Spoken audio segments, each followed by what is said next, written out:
بس انتوا كنتوا بعض مع بعض ولا كنتوا رح تعلموا انفصلوا؟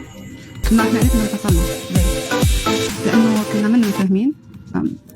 الاثنيناتنا تقريبا عندنا نفس الكاركتر وعندنا نفس الايجو، ما نهبط ايجو مع بعض، لهيك مش فهمنا.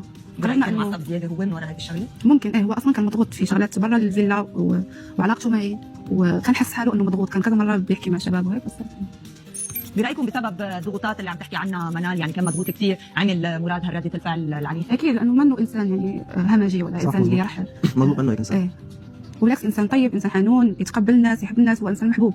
يعني منه انسان اللي همجي انه ولا هجومي ولا اغريسيف انه يروح يضرب ناس. بس انا بالنسبه لي انا بعذره لانه حسيته كان مضغوط. شابه لقيت نصيبك مع لينا؟ صح، لقيت نصيبي. لقيته؟ بتحبه؟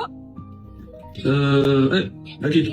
شو فكرت؟ حسيتك شكلك ما بتحبه لانه فكرت لا، ايه انا دكتوره نفسيه، انا دكتوره نفسيه وبقدر اعرف في عيونك شو عم تحكي بدون ما تحكي. بعرف انك شاطره، روقي شوي. الاجابه كانه عندها علاقه مع التسريب، فمش حابب استغرب من الحالات الجزئيه. والا ايه لقيت نصيبي ونص. شكلك كنت تركته بس ما بدك تحكي. هل بعرف من عيونك بدون ما تحكي. تسريب العلاقات انت؟ شيء وزياده تسريب العلاقات انت؟ قلت لك انا دكتوره نفسانيه، ذاك ثانك يو. ما شاء الله، شو شايفه؟